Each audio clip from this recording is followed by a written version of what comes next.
बनने के साथ साथ आपका भी भोजन पक जाता है। इसी तरह आप इस वक्तामृत स्तोत्र को पढ़ो तो सही। आप ये क्यों सोच रहे हैं कि ऐसा होगा कि नहीं होगा?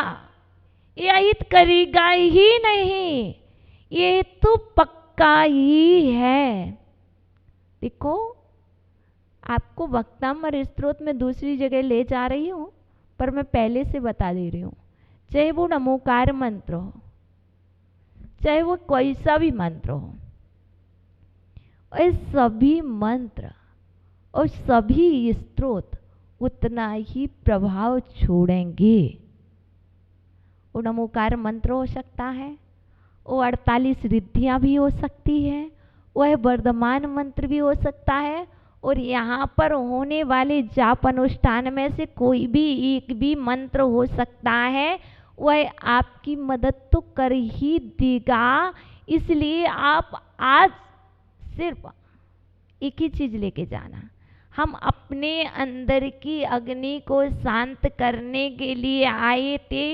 हो सकता है कभी कभी होता है कि हम जहाँ पर गए हैं हमारे अनुकूल नहीं मिले तो हमें क्या होते, जलन, मतलब एक ईर्ष्या भाव दूसरे आने लगती है। क्यों आ गए?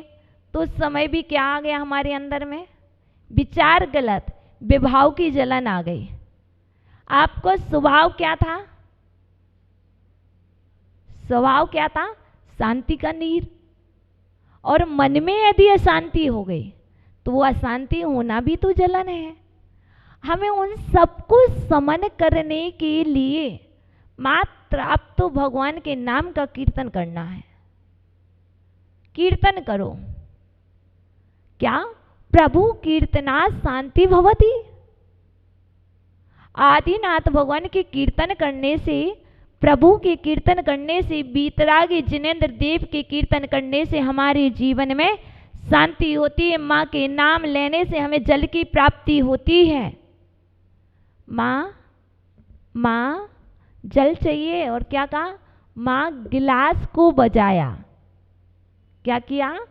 गिलास को ठोका, क्या मिला? जल मिला। भोजन करना था तो क्या किया? सिर्फ आंखें थाली की ओर गई।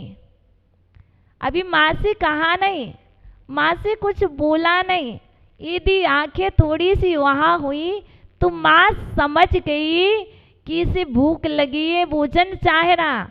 ऐसे ही भगवान का नाम लिया और भगवान समझ गए, और भगवान कह रहे हैं, ये भक्त लोग भगवान से कह रहे, सच कहता हूँ भगवन मेरे, नहीं प्रेम से आया हो, विपदाओं ने हमको भेजा, व्यथा सुनाने आया हूँ।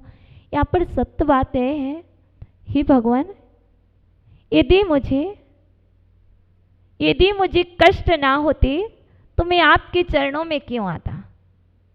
यदि मुझे रोग ना होते तो मैं आपके पास नहीं आता। यहाँ पर तो मुझे समस्याओं ने भेजा है, यहाँ तो मुझे बीमारियों ने, परेशानियों ने भेजा है, और जैसे ही मेरी परेशानियां दूर होंगी भगवान, मैं चला जाऊंगा, फिर नहीं आऊंगा। सच कह रहा हूं, क्योंकि वृक्ष के नीचे कौन बैठता है? जिसे छाया चाहिए, जिसे गर्मी लगती है वह वृक्ष के नीचे बैठता। जिसे गर्मी ही नहीं लग रही है वो क्या वृक्ष के नीचे बैठेगा? तो यहाँ पर बैठे हुए जितने भी लोग हैं ये पक्के वाले परेशान हैं, और परेशान हैं। नहीं हो परेशान? कैसी बात करते हो? कैसे कहते परेशान नहीं है? हम तो परेशान हैं, इस संसार से परेशान हैं। हम 8 कर्मों से पराधीन हैं, परेशान हैं। एकांत को नहीं समझे, हमारे साथ बात को समझने का प्रयास करें। हम और आप बहुत परेशान हैं, 8 कर्मों से इतने परेशान, कब तक जकड़े रहेंगे भगवान?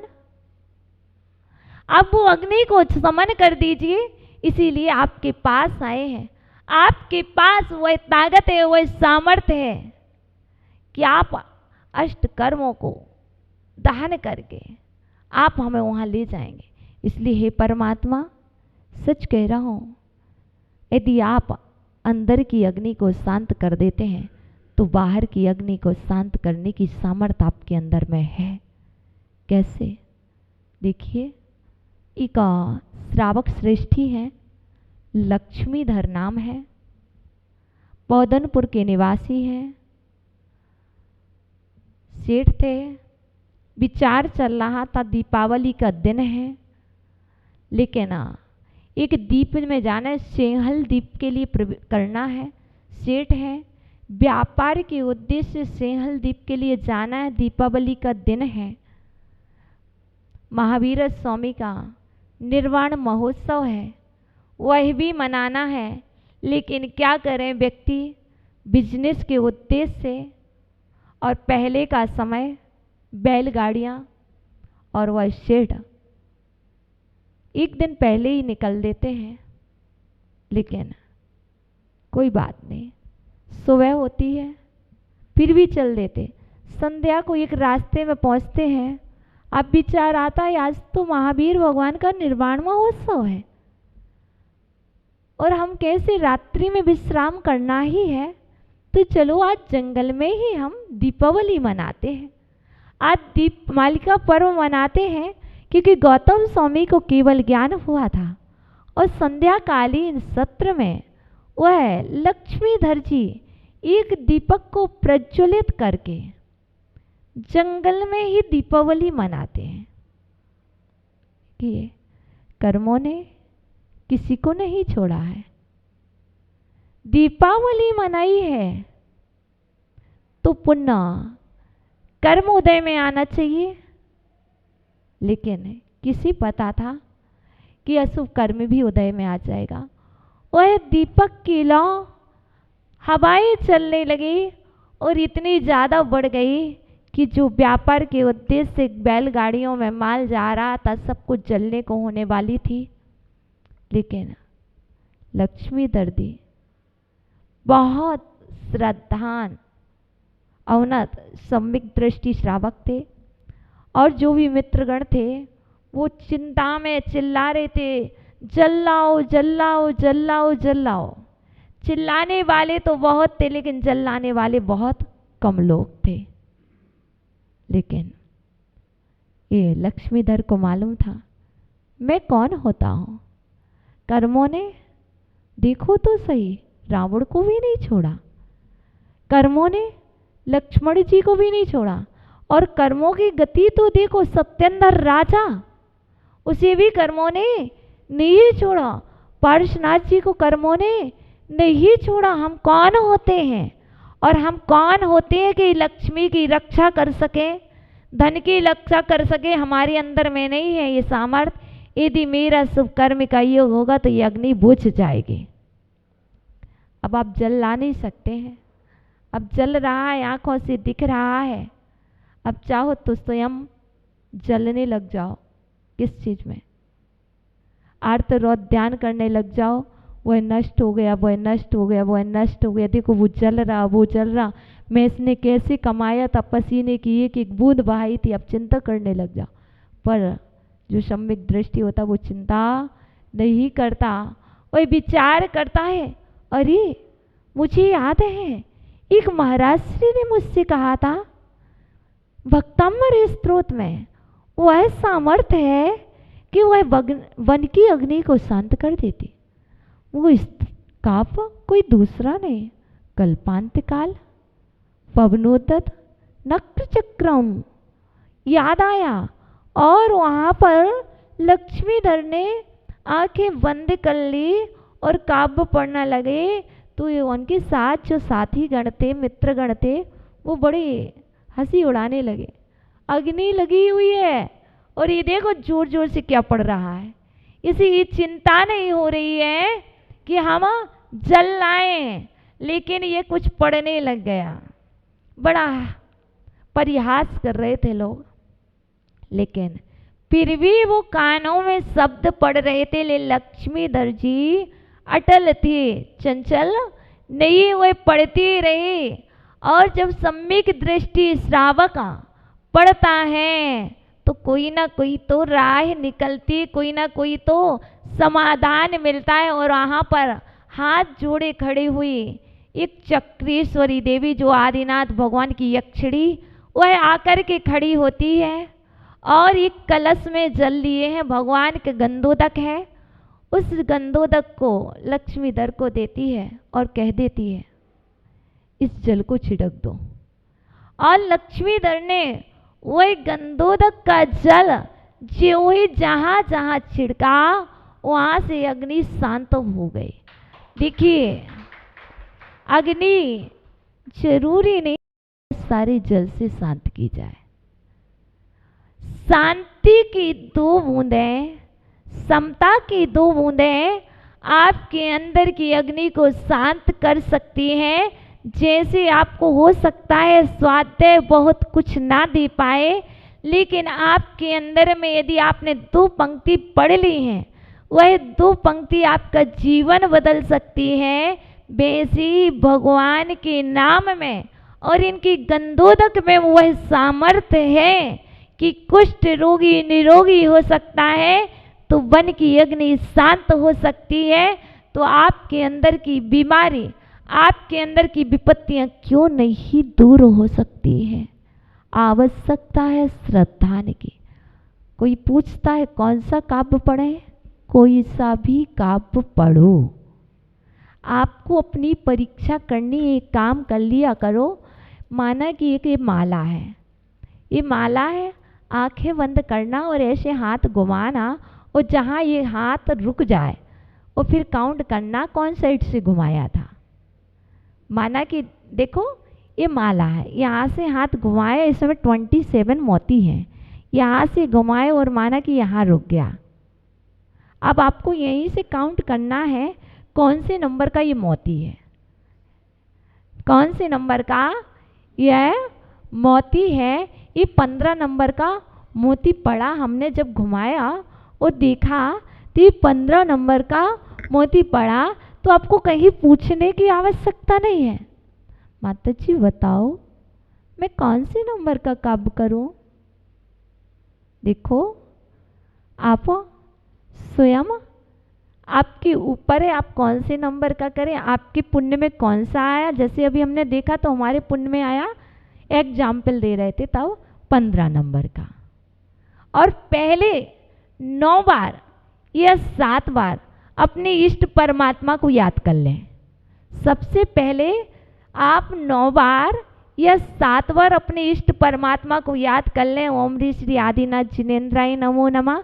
इसके बाद आप कोई भी या तो संख्या लिख लें, उस संख्या पर हाथ घुमाएं, वो जहाँ पर हाथ रुक जाए।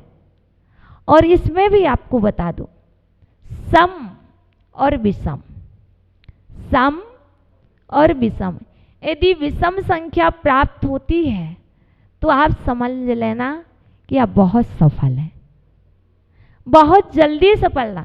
यदि सम संख्या प्राप्त होती है समय लगेगा।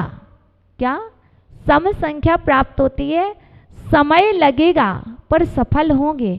निराश मत हो, हताश मत हो, वरना आप सोचने लग जाओ सम संख्या आई अब मेरा क्या हुआ। कुछ भी नहीं होगा, लाभ नहीं होगा तो हानि भी नहीं होगी। इसलिए आप इससे बचना कि आपने घुमाया, वरना डर के कारण हम तो घुमाएंगे ही नहीं, यदि सम आ गया तो नहीं। देखो, और यहाँ पर कोई मायाचारी नहीं करना। मालूम क्या होता है आपको, मालूम है एक बार क्या हुआ, एक गेम खेल रहा था हम लोग की स्कूल लाइफ में, एक गेम खेल रहे थे हम लोग, और मालूम था पार्टी किसको देना है, पार्टी किसको देना है। अब हम 5 लोग थे, लेकिन हम सब की पार्टी हो गई थी, लेकिन एक व्यक्ति ऐसा था जिसकी पार्टी नहीं हुई। अब पर्ची में क्या किया, हम सभी ने पर्ची बनाई, उसमें सारी पर्चियों में उसका नाम लिख दिया। क्या किया, तो ये क्या है, मायाचार है ना, ये मायाचार है ना, छलावा है। तो हम ऐसा बिल्कुल नहीं करेंगे, क्योंकि हमारा दर्शन कहता है छलावा नहीं करना। जो चलता है वो मछली बनता है। इसलिए मछली ने हमेशा दूसरों को छला था, इसलिए आज वह छली जा रही है। आज वह आटा केचुआ कोई ना कोई तो छल रहा है, इसलिए हम और आप छलेंगे नहीं। हम तो विश्वास रखेंगे कि भक्तामर स्त्रोत हित करने वाला नहीं है, हमारे तो कर्म की निर्जरा ही करेगा। इसलिए सम भी शुभ है, विषम भी शुभ है, क्योंकि ये भक्तामर स्त्रोत में ज्योतिष शास्त्र भी है। इसलिए सम और विषम का जो हमने आपको बताया है, यह ज्योतिष शास्त्र के अनुरूप बताया है कि यदि विषम संख्या प्राप्त हो तो आप समझना कार्य शीघ्रम, अति शीघ्रम, और यदि सम तो थोड़ा होगा, थोड़ा सा टाइमिंग लग जाएगा। क्या होता, कभी कभी कहते हाथ पर आम आना चाहिए, तो ऐसा टाइमिंग लग सकता है। तो ये सम और विषम का यह महत्व है, इसलिए आप बिल्कुल चिंता ना करें। आप भी सम हैं, आप ही विषम हैं। ये भक्तामर स्त्रोत में आज हमें सबसे पहले अपने अंदर की अग्नि को शांत करना है, ठीक है। बाहर की अग्नि को बुझाने नहीं आए हैं हम, और आप अपने अंदर की अशांति की अग्नि को शांत करेंगे। और अशांति की अग्नि के लिए यहाँ पर अंदर की अशांति को शमन करने के लिए, क्योंकि इसमें एक और रिद्धि है, नमो काय बलीणम, काय बलीणम। तो ये रिद्धि से सिद्ध हो रहा है कि हमारे काय में, हमारे शरीर में जो अग्नि जल रही है हमारे अंदर में, उसको शांत करने के लिए है। तो ओम ह्रीम अर्हम नमो काय बलीणम ज्रोम ज्रोम नमः स्वाहा, ये रिद्धि है।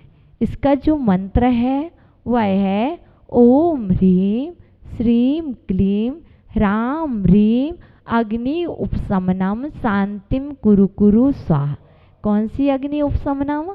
अंदर की अग्नि उपशमनम शांतिम कुरु, कर्मों की अग्नि को उपशमन करने के लिए यहाँ पर दोनों दृष्टि रखना, बाहर की और अंदर की, और वैयावृत्ति सदा करते रहना।